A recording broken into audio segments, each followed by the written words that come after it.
Hi, welcome back to Reels with Laura.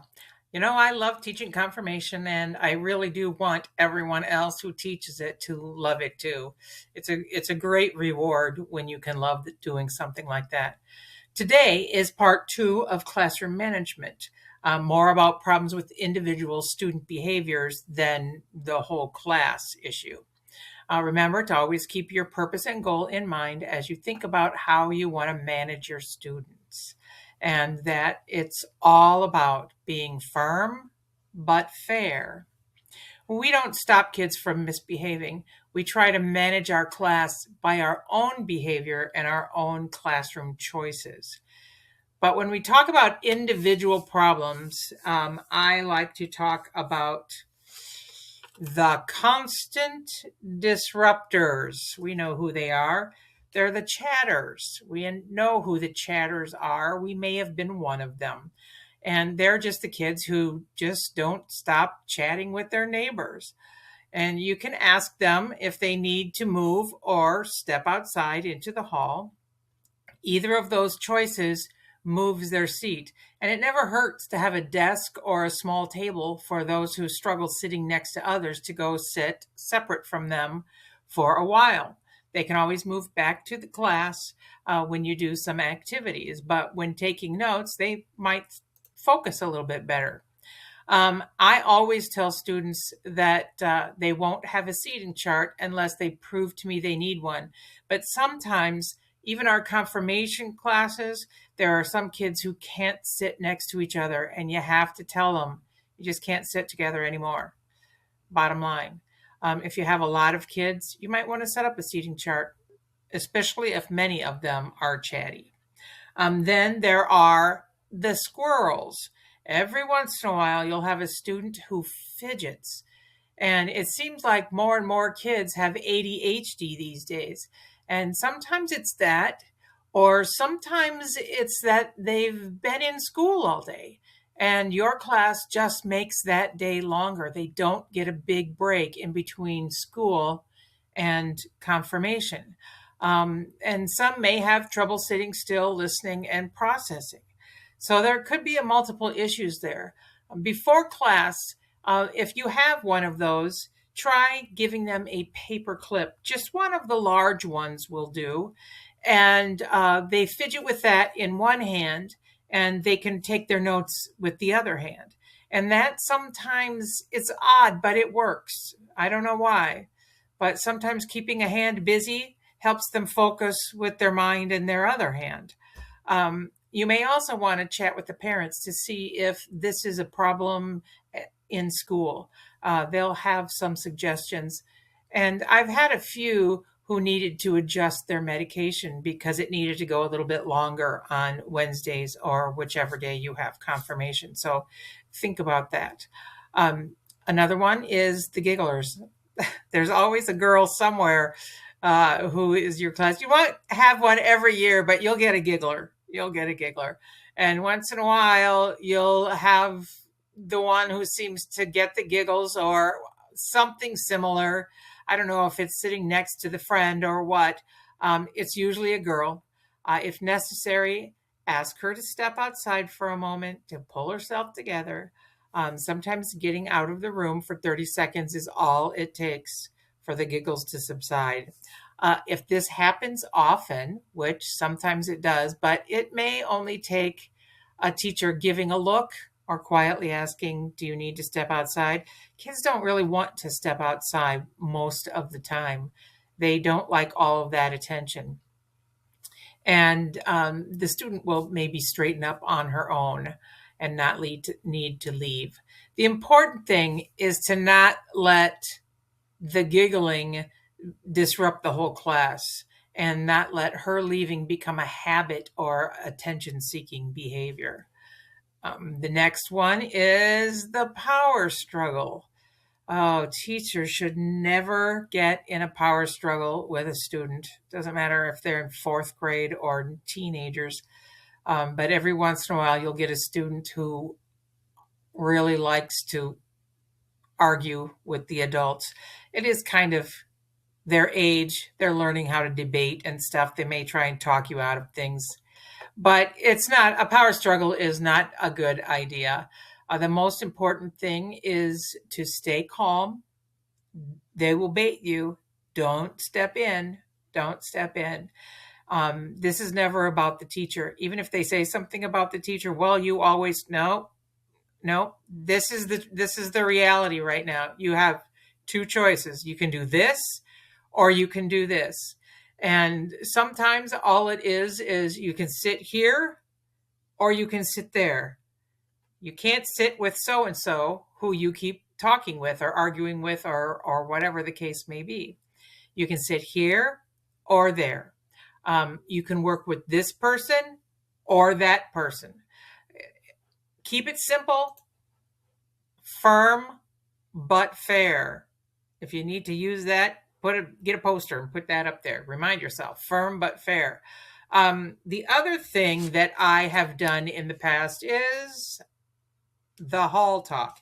And that I learned from a really great teacher when I was working in um, a school for tougher kids or more challenging kids. And he said, take them out in the hall, but you never disrupt the class for one behavior challenged student. So you send them out into the hall and they need to sit there for a little bit. Any discipline that takes you away from the class should only take a moment or two. You do not want to spend all your time with the student who's not learning. You want to spend the time with the students who are there to learn. So once you leave, you have to keep in mind too that the rest of the class immediately starts the social talk. Immediately. So defending on the offense, there are two options out in the hall. The first one is that students who can't pull it together, they need to step out. And if it's too often that they need to step out because of their behavior, then they're enjoying their time out a little bit too much. So make it a general rule that if it happens twice, they may be required to write a couple of paragraphs about why they should be allowed to stay in class when they seem to want to spend most of their time in the hallway, and what their plan is to do better. That will take care of that most of the time. Kids won't choose that. They'll just learn to behave. The second one is if the student is a little bit bigger of a problem, then ask the student to step out into the hall. Just Caleb, step out here with me for a minute. And you seem to be having a bit of trouble today. Do you think you can pull it together? If it's a yes, it's all good. It's not a discussion. It's a yes or it's a no. If he can't say, or he wants to have this long discussion about, what's going on and why he can't behave, no, you don't have time for that. So you just say, this is a yes or a no. Do you think you can pull it together? If he can, then great, you go back to class. If he can't, then you need to say, well, I can't have you behaving like this in class. I'll give you a few minutes to think about it and to figure out what you can do to change your behavior. And we'll see if we can go back in there. I'll be back in a few minutes. Go back and teach your class. Don't worry about him out there. This problem should go away soon. He's going to think about it. If you're doing something in class where the kids get to laugh, he's going to want to be in class. So think about that too. Just go back and teach. Enjoy being with the kids. He will want to be in there. At an appropriate moment for each of these situations, stick your head out there and ask if he's ready to come back. If yes, again, it's all good. If no, give two choices. I'll give you a few more minutes to figure it out. When I come back, you can decide if you're ready to come back to class or we'll call a parent to come and get you. This is good leverage. Students should not miss a whole class because they can't behave in class. But if one does, there's work to make up, and it's their responsibility to make up their work. It is not your responsibility to chase them around and make sure they do that. And if there is makeup work because they missed class, that's the time when you have to talk to a parent. And when it's simple stuff and they just go out for a few minutes and then they come back in, that's not a big deal. That's not parent required information. That's you being a good manager of your class. So if you need to have a conversation with a parent, it's when it continues to happen and that child spends too much time. So then that moves us to parent involvement. How should you get parents involved in the class or with the behavior? Now, some people always have a parent involved. Some people have not learned how to manage the class, and or maybe they have bigger classes and they're not sure what to do, and it's a problem. And it helps just to have a parent in there. And if that is the case, then there are things that parents can do. But if you have maybe one student who requires that, you just have to keep in mind that having a parent, if it's just a parent helper or a parent of a student in class, it's going to change your class. It does stifle discussion a bit and some honesty too. So you want to be aware of that when you think about having a parent in class. You work really hard to create a place where students can be honest and can ask whatever questions they want. And some of the things, especially when we talk about the 10 Commandments, or when they start talking about faith, some of the kids may say, I'm not sure what I believe. Well, they don't want to say that in front of their parents, and the parents don't want to hear it, because then they're never going to let the kid go and just they have to figure it out themselves. They have to come to faith themselves in God's time, in the Spirit's time. Let them work it out. And parents do affect that. Having mom and dad sitting in the corner just definitely changes the classroom dynamic. Again, if you do feel that you need a parent, make sure that you give yourself time to get used to the class on your own first. You don't want to send the message that you can't handle simple behavior problems, and you want the kids to know that you are the one who is in charge. We don't want the parents to be the disciplinarians in your class. That just makes you look weak, and you don't want that. I am a believer that you don't need a formal behavior policy unless you find that you do need one. And if you do, you don't want to just start it in the middle of the year. Sometimes we know the students ahead of time from, I don't know, things people have said, or from Sunday school teachers, or just rumors around that, oh, that one's a tough one to manage. If you do need a policy, make it known at the kickoff meeting at the beginning of the year. If you have to start in the middle, do what you need to do. But make sure that parents sign off on it and that kids sign off on it too. Here is the behavior policy. That means this is what's expected. If you can't do this, there's going to be a problem.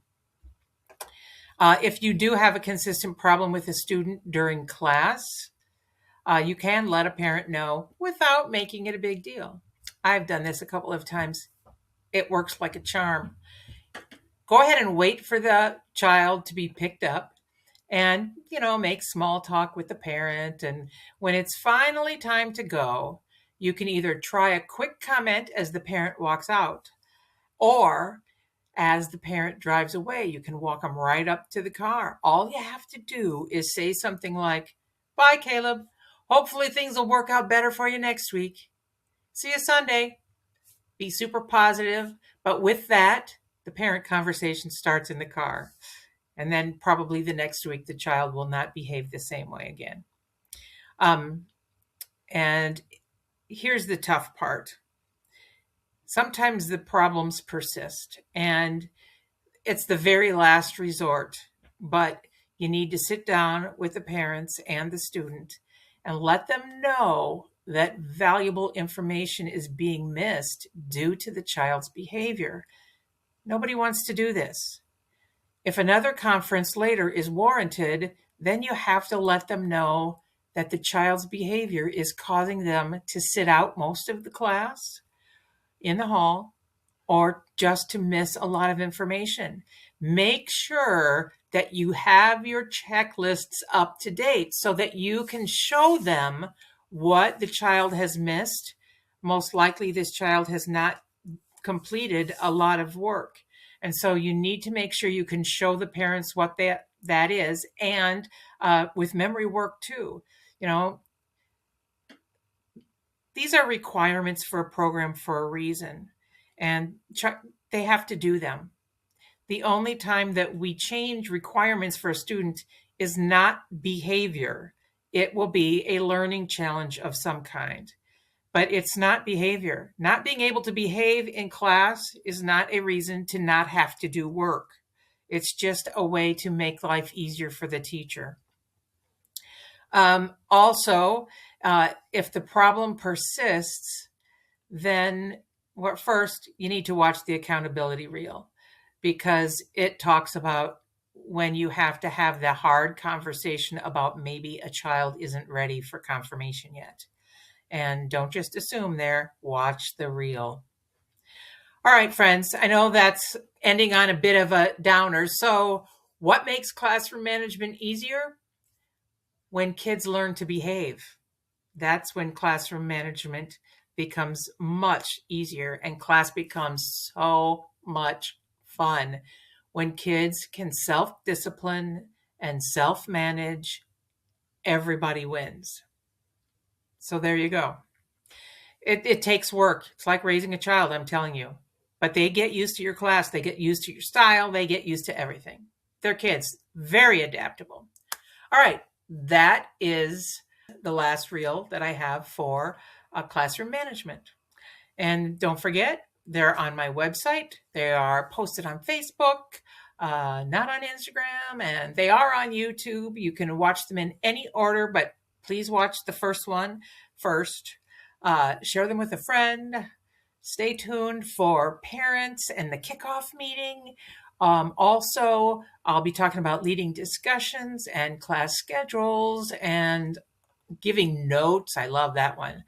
If you have any questions, you can find me at teachthefaith.org/confirmation.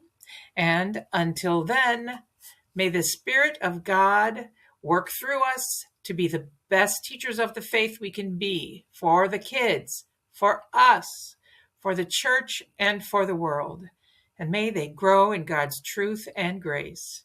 In Jesus' name, amen. I am Laura Langhoff Arndt, author of the book, The Art of Teaching Confirmation, and I'll see you next time.